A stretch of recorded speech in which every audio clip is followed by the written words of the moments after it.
أعوذ بالله من الشيطان الرجيم بسم الله الرحمن الرحيم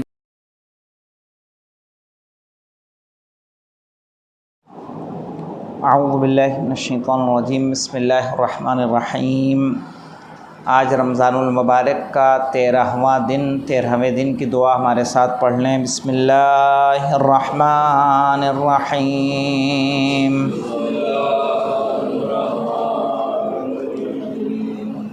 اللہم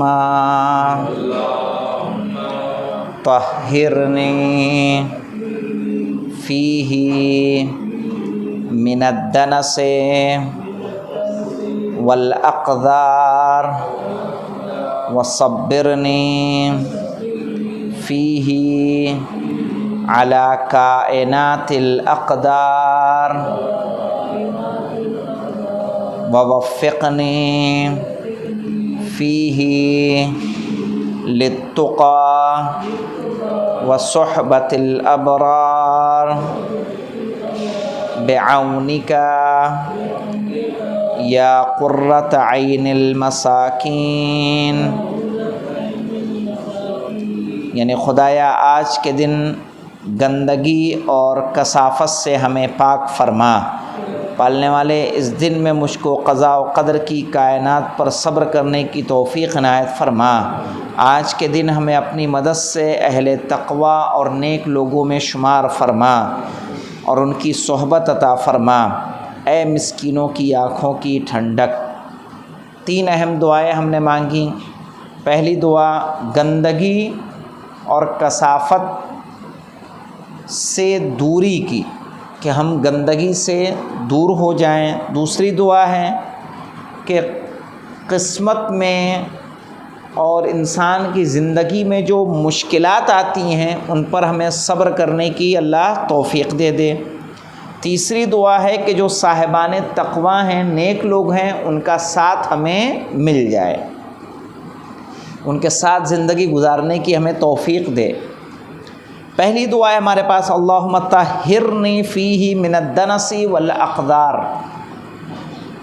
دعا کے اس جملے میں ہم گندگی سے دوری چاہ رہے ہیں اللہ سے، چاہے وہ گندگی جسمانی ہو یا روحانی۔ روحانی گندگی کیا ہوگی؟ قلب کی گندگی ہوگی، جسمانی ظاہری گندگی ہوگی۔ اچھا، ظاہری گندگی مقدمہ ہوتی ہے اندرونی گندگی کو دور کرنے کا۔ اگر انسان اوپر سے گندا ہوگا تو اندر سے جلدی وہ پاک نہیں ہو سکتا، لیکن پہلے ظاہر پاک ہوگا تو اس کا پھر دھیرے دھیرے باطن بھی پاک ہو جائے گا۔ اسی لیے النظافۃ من الایمان رسول خدا نے فرمایا ہے کہ صفائی ایمان کا ایک حصہ ہے، سے انسان صاف ستھرا رہنا چاہیے۔ اور پاکیزگی کے لیے، گندگی سے دوری کے لیے، چاہے وہ ظاہری ہو یا باطنی، ماہ رمضان ایک بہترین موقع ہے کہ انسان برائیوں سے بچ سکتا ہے۔ اس کے علاوہ دیکھیں کہ امام زین العابدین علیہ السلام ماہ رمضان المبارک کی ابتدا میں جب چاند نکلتا ہے تو اس کی ایک دعا ہے۔ ماہ رمضان کے دعا میں، رمضان کو آپ نے اس دعا میں شہر الطہور کہا ہے۔ طہارت کہتے ہیں پاکیزگی کو، شہر الطہور یعنی ایسا مہینہ ہے کہ جس میں انسان کیا ہو جاتا ہے؟ پاک ہو جاتا ہے۔ اب آئیے دیکھیں نفسانی طہارت کیسے ہوتی ہے۔ کہا جیسے روح کی طہارت ہے، قلب کی طہارت ہے، صحیح ہے۔ ظاہری طہارت ہمارے جسم کی طہارت ہے۔ دنس عربی میں کہتے ہیں ناپاک اور آلودہ جگہوں کو، ایسی جگہیں جو نجس ہوں، گندی ہوں۔ اس میں کون کون سی آ جائیں گی؟ کہا وہ جگہ بھی آ جائے گی جہاں کسی مومن کی برائی کی جا رہی ہے، وہ جگہ بھی آ جائے گی جہاں شراب پی جا رہی ہے، وہ جگہ بھی آ جائے گی جس میں گانے بجانے کی محفل ہو رہی ہے، وہاں جہاں باطل کے لوگ یعنی طرفدار ہیں اور حق کو دبایا جا رہا ہے، صحیح ہے، اور حق کی مخالفت ہو رہی ہے، جہاں باطل اور کفر و شرک کی باتیں ہو رہی ہوں، وہ سب جگہیں کیا ہوں گی؟ دنس کہلائیں گی۔ ان سب سے ہمیں اللہ کیا کرے؟ دور رکھے۔ ایسی جگہ جہاں غیبت ہوتی ہو، ایسی جگہ جہاں حق کو دبایا جاتا ہو، ایسی جگہ جہاں مظلوموں پر ظلم ہوتا ہو، صحیح ہے، کفر و نفاق کی باتیں ہوتی ہوں، وہاں سے انسان بچا رہے۔ اس کے علاوہ قذر کس کو کہیں گے؟ قذر کہا گیا ہے، چھٹے امام جعفر صادق علیہ السلام کی حدیث ہے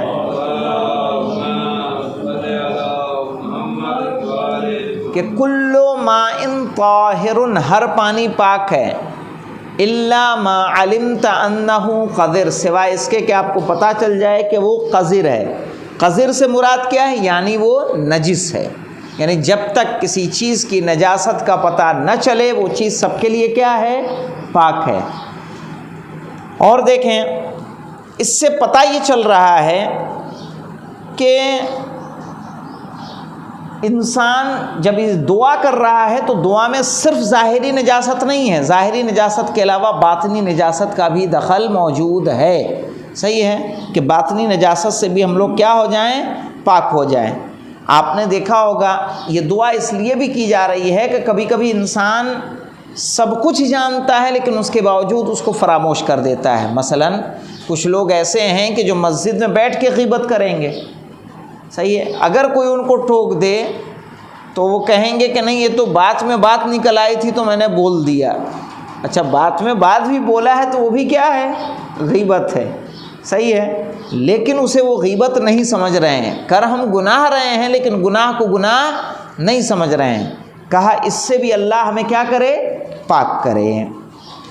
اور پاکیزہ لوگوں کو اللہ پسند کرتا ہے، واللہ یحب المتطہرین، اللہ پاک و پاکیزہ افراد کو پسند کرتا ہے۔ دوسرا جملہ ہے ہمارا وصبرنی فیہ علی کائنات الاقدار۔ قدر کہتے ہیں قسمت کو، وہ چیزیں جو انسان کی قسمت میں ہوتی ہیں، مقدرات میں ہوتی ہیں۔ شب قدر کو قدر اسی لیے کہا جاتا ہے کہ اس بابرکت رات میں انسانوں کی قسمت اور ان کی سر نوشتوں کا تعین ہوتا ہے کہ ان کے ساتھ آنے والے سال میں کیا کیا ہوگا، صحیح ہے، اسی لیے اس کو شب قدر کہا جاتا ہے۔ تو قضاء و قدر ایک ایسی چیز ہے کہ اللہ نے ہر انسان کی قسمت کو معین کر دیا ہے۔ میری زندگی میں آنے والے سالوں میں کیا ہوگا، آپ کی زندگی میں آنے والے سالوں میں کیا ہوگا، یہ اللہ کے ہاں قضاء و قدر میں موجود ہے۔ لیکن قضاء و قدر دو طرح کی ہوتی ہے، ایک قضاء و قدر حتمی ہوتی ہے، ایک غیر حتمی ہوتی ہے۔ غیر حتمی اور حتمی کا فرق کیا ہے؟ غیر حتمی اس کو کہتے ہیں کہ جو صدقہ دینے سے ٹل جاتی ہے۔ مثلا اگر کوئی مصیبت آپ کے قسمت میں غیر حتمی لکھی ہوئی ہے، انسان صدقہ دے گا وہ غیر حتمی مصیبت ٹل جائے گی۔ ایک ہے ہر حال میں ہونے والی مصیبت، کہا پھر وہ صدقے سے نہیں ٹلتی ہے، پھر چونکہ وہ آپ کی قسمت میں ہے اس کا سامنا آپ کو کرنا ہی کرنا ہے۔ اور صدقہ جو چھوٹی موٹی بلائیں ہوتی ہیں جو حتمی نہیں ہوتی، یعنی ایک دم شیور نہیں ہوتی، ایک ہے شیور اور ایک ہے انشیور، صحیح ہے، تو جو ہے لیکن وہ انشیور ہے، ہم نیکی کریں گے صدقہ دیں گے تو کیا ہوگا، وہ اللہ ہٹا دے گا۔ لیکن ایک ہے جو شیور ہے، ہونا ہی ہونا ہے، تو پھر وہ اس پر انسان کو کیا کرنا چاہیے؟ صبر کرنا چاہیے، ایسا نہ ہو کہ اس پہ واہ ویلا کرے۔ رسول کا ارشاد گرامی ہے کہ الصدقۃ تدفع البلاء، صدقہ بلا کو کیا کرتا ہے؟ دفع کرتا ہے۔ صدقہ انسان دے گا تو بلاؤں سے بچا رہے گا، لیکن کیا ہر بلا دور ہو جائے گی؟ تو ایسا نہیں ہے کہ انسان 70-80 سال کی زندگی دنیا میں گزارے اس کی زندگی میں کوئی بلا ہی نہ آئے۔ کہا روز تو میں 100 روپے صدقہ نکالتا ہوں، صحیح، تو پھر ہماری زندگی میں کوئی مصیبت نہیں آنی چاہیے، لیکن پھر بھی آتی ہے۔ آتی کیوں ہے؟ کیونکہ دو طرح کی پریشانی، ایک شیور اور ایک انشیور، صحیح ہے، یعنی ایک جو حتمی ہے اور ایک غیر حتمی ہے۔ اور اللہ کہہ رہا ہے وَلَنَبْلُوَنَّكُمْ بِشَيْءٍ مِّنَ الْخَوْفِ وَالْجُوعِ، کہ ہم تمہیں آزمائیں گے تھوڑی سی بھوک سے، تھوڑی سی ڈر سے، تھوڑا ڈریں گے، تھوڑا بھوک لگے گی، وَنَقْصٍ مِّنَ الْأَمْوَالِ وَالْأَنفُسِ وَالثَّمَرَاتِ، کچھ پھلوں کی کمی سے آزمائیں گے، کچھ نفسوں کی کمی سے آزمائیں گے، اور کچھ مال کی کمی سے آزمائیں گے۔ صحیح ہے، اس طرح سے خدا آزماتا ہے۔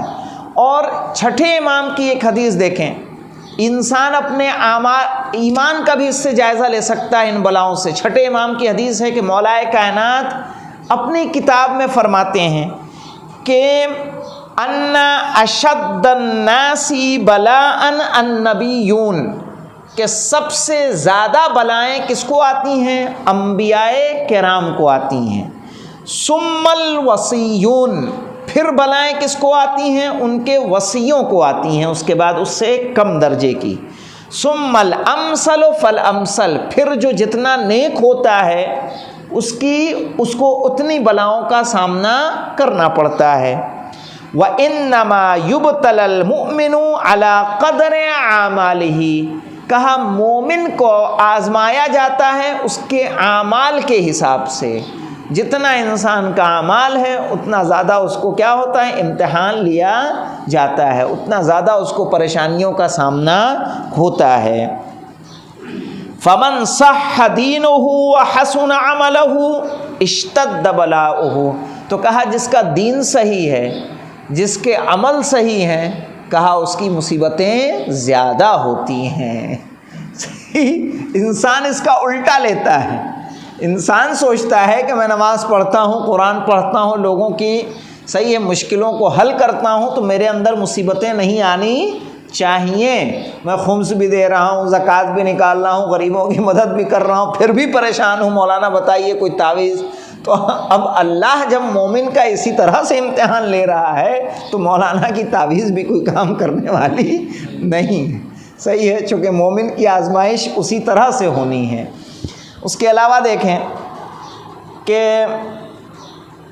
اور جس کا جیسے انبیاء کو دیکھیے، ورنہ تو جناب آدم ہیں یا جناب یوسف ہیں، خود جناب ایوب ہیں، جناب یعقوب ہیں، انبیاء کو کن کن آزمائشوں سے گزرنا پڑا ہے، رسول نے کتنے امتحانات دیے ہیں، صحیح ہے، ہم وہ امتحانات نہیں دے سکتے ہیں، لیکن ہماری زندگی میں جو پریشانیاں آتی ہیں تو ہمارے لیے کیا حل ہے؟ شور مچانا حل نہیں ہے، صحیح ہے۔ اب ایسے میں یہی ہوتا ہے کہ جب انسان زیادہ پریشان ہوتا ہے، مثلا وہ غلط طریقہ ہوتا ہے کہ انسان مشرک کے پاس بھی چلا جا رہا ہے اپنے پریشانی کو لے کے، صحیح ہے، کافر کے پاس بھی چلا جا رہا ہے، اپنے مذہب کو نہیں دیکھ رہا ہے کہ ہم کس مذہب و ملت کے ماننے والے ہیں، ہم کس خدا کی پیروی کر رہے ہیں۔ اگر ہم پہ پریشانیاں آتی ہیں تو انسان کیا کر رہا ہے؟ پتہ چلا مولانا کی تعویذ سے کام نہیں ہوا تو پنڈت جی کے پاس بھی پہنچ گیا وہ، صحیح ہے، لیکن اسے یہ سوچنا چاہیے کہ ہم کس کے ماننے والے ہیں؟ جو اللہ مصیبتوں کو دینے والا ہے وہی مصیبتوں کو ختم بھی کرے گا، تو انسان کو صبر سے کام لینا چاہیے۔ اس کے علاوہ دیکھیں کہ دو طرح کی چیز ہے، العجز و آفت و صبر و شجاعت۔ صبر کی فضیلت کیا ہے؟ انسان اگر پریشان ہو جائے گا تو پریشانی آفت لاتی ہے۔ گھر میں دیکھیں کوئی انسان اگر بہت جلدی والا ہوتا ہو، بہت جلدی گھبرا جانے والا ہوتا ہو، تو وہ سوائے پریشانی کھڑے کرنے کے کچھ اور کرنے والا نہیں ہے۔ ابھی خدا نخواستہ ایکسیڈنٹ ہو جائے اور جو بہت گھبرانے والا آدمی ہوگا وہ کیا کرے گا؟ ایک ہڈی ٹوٹی تھی، ہو سکتا ہے ایک اور توڑ دے بجائے مدد کرنے کے۔ اور جو صبر والا اور جو تحمل والا ہوگا وہ اس کی مدد کر سکتا ہے۔ کہاں عاجزی پریشانی کیا ہے؟ کہاں آفت لاتی ہے، اور صبر کیا لاتی ہے؟ شجاعت پیدا کرتی ہے۔ صبر اگر آپ صابر ہوں گے تو آپ بہادر ہو جائیں گے، صحیح ہے۔ کربلا کا میدان ہمارے سامنے ہے، کیا بند نہیں کیا گیا، کیا روکا نہیں گیا، سب کچھ کر دیا گیا، لیکن صبر کا ایک ایسا دامن تھا کہ سب کے سب ایک طرف کھڑے رہے۔ اگر وہ صبر نہ ہوتا تو ہر کے بجائے ادھر آنے کے ادھر والے ادھر جانے چاہیے تھے، لیکن یہ صبر تھا کہ ہر ادھر آیا ہے، ادھر سے ادھر کوئی نہیں گیا ہے۔ صلوات پڑھے محمد والے محمد پر۔ کہا صبر ثلاثۃ، صبر عند المصیبہ، مصیبت کے وقت صبر کرنا، وصبر علی الطاعہ، اطاعت کے وقت صبر کرنا، وصبر عن المعصیہ، گناہ کے وقت صبر کرنا۔ یہ تین موقع ہیں جب انسان کو صبر کرنا چاہیے۔ مصیبت پر، معصیت پر صبر کیسے ہے؟ مثلا جب انسان بے حیائی پر آ جاتا ہے تو کیا ہوتا ہے؟ اس کی شہوت ابھر کر آ جاتی ہے سامنے، بے حیا ہو جائے گا تو اس کی جو اندرونی خواہشیں ہیں وہ نکل کر باہر آتی ہیں۔ بھوک کی وجہ سے انسان کیا کرتا ہے؟ چوری کرنے لگتا ہے۔ بھوک لگی، کھانے کو نہیں ملا تو چوری کی طرف رجوع کر جائے گا۔ اسی طرح سے جاہ طلبی اور ریاست کی طلب، انسان مشہور ہونا چاہتا ہے، انسان کرسی چاہتا ہے تو کیا کرے گا؟ گناہ کا مرتکب ہو جائے گا۔ اگر انسان صبر کرے گا تو نہ وہ چوری کرے گا، نہ وہ گناہ کا مرتکب ہوگا، نہ وہ نفسانی جو شہوت اور سیکشول گناہ ہوتے ہیں ان پر بھی وہ گامزن نہیں ہوگا۔ اطاعت پر صبر کا کیا مطلب ہے؟ اطاعت پر صبر کا کیا مطلب ہے؟ اطاعت پر صبر کا مطلب یہ ہے کہ سردیوں میں، گرمیوں میں بستر کو چھوڑ کے وضو کر کے مسجد میں آ کے نماز پڑھنا ایک آسان کام نہیں ہے، اس کے لیے صبر کی ضرورت ہے۔ ماہ رمضان میں روزہ رکھنا صبر چاہیے کہ نہیں چاہیے؟ صبر چاہیے۔ اپنی جمع پونجی سے خمس و زکوٰۃ نکالنا، اس کے لیے بھی کیا چاہیے؟ صبر چاہیے۔ صحیح ہے، ہر انسان اسے نہیں نکال سکتا ہے۔ یا اس کے علاوہ دیکھیں گے، یا انفاق کرنا، نماز کا وقت اگر آ جا رہا ہے، آپ کی دکان ہے، آپ کا کاروبار ہے، گراہک موجود ہیں، لیکن ان سب کو چھوڑ کے نماز کے لیے آ جانا، اس کے لیے کیا چاہیے؟ صبر چاہیے۔ وہ ہم اللہ سے طلب کر رہے ہیں کہ ہمیں ایسا صبر دے دے کہ ہم جو ہے چاہے عبادت کے لیے، تیری حکم کی بجاوری کے لیے ہر اہم کام کو چھوڑ کے تیری بارگاہ میں آ سکیں۔ ایک ہے مصیبت پر صبر کرنا۔ ظاہر ہے کہ مصیبت پر صبر صحیح ہے، انبیاء اور اوصیاء کے صفات میں سے ہے۔ جناب یوسف قید خانے میں ہیں، صبر کر رہے ہیں کہ نہیں کر رہے ہیں؟ صبر کر رہے ہیں۔ تو ہمیں بھی مصیبت کے وقت کیا کرنا چاہیے؟ صبر کرنا چاہیے۔ تیسرا جملہ ہے وَوَفِّقْنِي فِيهِ لِلتُّقَىٰ وَصُحْبَةِ الْأَبْرَارِ، کہ پالنے والے ہمیں تقوی کی اور نیک لوگوں کے ساتھ کی توفیق عنایت فرما۔ اب کیا ہے نیک لوگوں کا ساتھ و تقوی کیا ہے؟ تقوی کے بارے میں، تقوی کہتے ہیں بچانے کو، حفاظت کو۔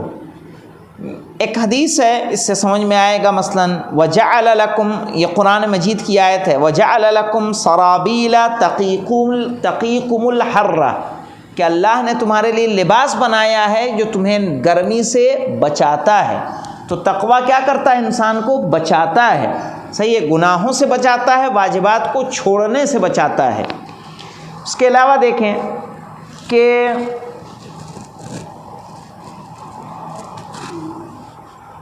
ہاں، جس طرح سے جسم کے لیے بد پرہیزی نقصان دہ ہے کہ نہیں ہے؟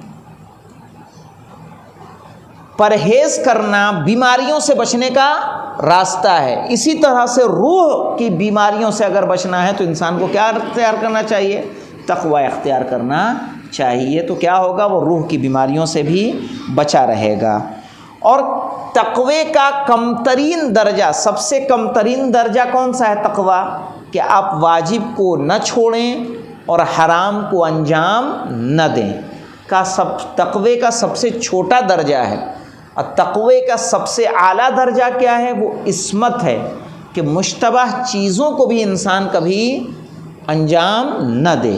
صحیح ہے، جہاں شک و شبہے کی بھی گنجائش ہے اس کو بھی کسی طرح کا کسی بھی صورت میں انجام نہیں دے گا۔ اور اس درجے پر کون ہے؟ چہردہ معصومین ہمارے فائز ہیں۔ جب انسان متقی ہوتا ہے تو وہ کرامت ہو جاتا ہے۔ ان اکرمکم عند اللہ اتقاکم، صحیح ہے، خدا تمہیں مقام کرامت عطا کرتا ہے جب تم متقی ہوتے ہو۔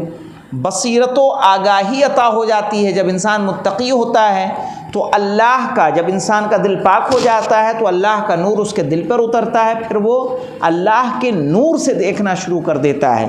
اسی لیے باقاعدہ رسول کی حدیث ہے اتقوا فراست المؤمن فإنه ينظر بنور اللہ، کہ مومن کے فراست سے بچو اس لیے کہ وہ اللہ کے نور سے دیکھتا ہے۔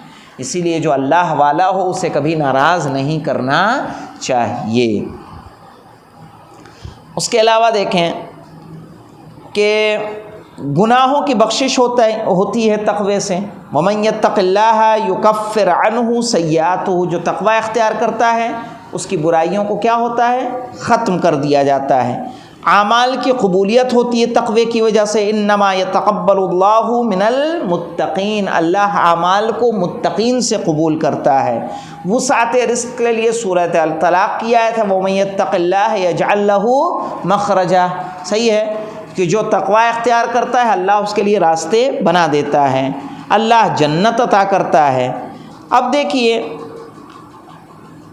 نیک لوگوں کا ساتھ کیوں ضروری ہے؟ نیک لوگوں کا ساتھ اس لیے ضروری ہے کہ اسی سے انسان کامیاب ہوتا ہے۔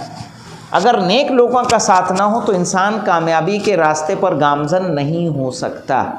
مثلا امام حسین علیہ السلام کربلا کے میدان میں فرما رہے تھے کہ انی لا عالم اصحابا اوفا ولا خیر من اصحابی، کہ میں اپنے اصحاب سے زیادہ وفادار اور بہترین صحابی میں کسی اور کے صحابی کو نہیں جانتا۔ کیوں ناز؟ تعداد تو بہت کم تھی، اس تعداد پر بھی امام کیا کر رہے تھے؟ فخر کر رہے تھے، ناز کر رہے تھے۔ ظاہر ہے اچھے لوگوں کا ساتھ ہوگا تو کم تعداد بھی ہمارے لیے کیا ہے؟ کام کی تعداد ہے، ورنہ فیس بک پہ 5,000 کیا 5 لاکھ فرینڈ ہو، ہمارے کس کام کے ہیں؟ وہ ہمارے کسی کام کے نہیں ہیں۔ اسی لیے امام علی علیہ السلام نے ایک جنگ میں اپنے فوجیوں کو خطبہ دیتے ہوئے فرمایا تھا، یا اشباہ الرجال ولا رجال، اے مردوں کے مانند لیکن تم میں حقیقی مرد کوئی نہیں ہے۔ تم ہو بظاہر مرد ہو لیکن مردوں کی طرح ہو، لیکن تمہارے اندر مردانگی موجود نہیں ہے۔ یا اس کے علاوہ کہا تھا لا غنا فی کثرت عددکم، تمہاری کثرت میں ہونا میرے لیے کوئی فائدہ مند نہیں ہے۔ یہ فوج چاہے جتنی بڑی ہو، صحیح ہے، اگر وہ فوج وفادار نہیں ہے تو اتنی بڑی فوج کا کوئی فائدہ ہے؟ کوئی فائدہ نہیں ہے۔ لیکن اگر فوج چھوٹی ہو جیسی کربلا میں امام حسین علیہ السلام کے پاس ہے تو اس فوج کو بھی امام حسین بروز عاشور کیا کر رہے ہیں؟ 3 حصوں میں تقسیم کر رہے ہیں، میمنہ، میسرہ اور قلب لشکر بنا رہے ہیں، اس لیے کہ ان پر مکمل اعتماد ہے۔ تو کہا زیادتی کسی چیز کی ہمارے لیے بہتر نہیں ہے۔ اسی لیے ہم سے کہا جا رہا ہے کہ ہم لوگ کیا کریں؟ نیک لوگوں کے ساتھ رہنے کی کوشش کریں اور دعا کر رہے ہیں اللہ سے تاکہ ہماری بھی آخرت کیا ہو؟ بخیر ہو۔ کیونکہ ورنہ آپ یہ دیکھیں گے کہ جو ابھی ماوا نہیں کھا رہا ہے، سگریٹ نہیں پی رہا ہے، کسی ایک ایسی مثال دے رہا ہوں کہ جو ایک عام سی ہے جسے لوگ برا نہیں سمجھتے ہیں، لیکن ایک لڑکا جو نہیں کھاتا تھا جب ایسے گروہ میں، ایسے گروپ میں اٹھنے بیٹھنے لگے گا، پتہ چلا آج سادہ کھایا ہے، کل کو اس میں تمباکو اور مسالہ رگڑ کے بھی کھائے گا وہ، صحیح ہے، ایسے ہی اس کا وہ کیا ہو جاتا ہے؟ عادی ہو جاتا ہے۔ ایسے ہی برائیاں ہیں کہ جب آپ بے نمازی لوگوں کے ساتھ رہیں گے، پتہ چلا کہ آج آپ سے خالی جماعت چھوٹی، پتہ چلا بات کرتے کرتے ایک دن کیا ہوئی؟ نماز قضا ہو جائے گی، پھر کیا ہو گیا؟ اسی کے ساتھ آپ کہیں گھومنے چلے جائیں گے، پتہ چلا وہ بے نمازی تھا، بجائے اس کے کہ اس کو نمازی بناتے ہم بھی کیا ہو گئے؟ بے نمازی ہو گئے۔ اور جو اگر نماز والا ہوگا، پابند ہوگا، تو کیا کرے گا؟ بے نمازی کو بھی مسجد تک لے کر چلا آئے گا۔ تو اسی لیے کہا نیک لوگوں کا ساتھ ہم طلب کر رہے ہیں، ان کے ساتھ رہیں گے تو کیا ہے؟ ہماری آخرت بھی بخیر ہوگی۔ والحمدللہ رب العالمین۔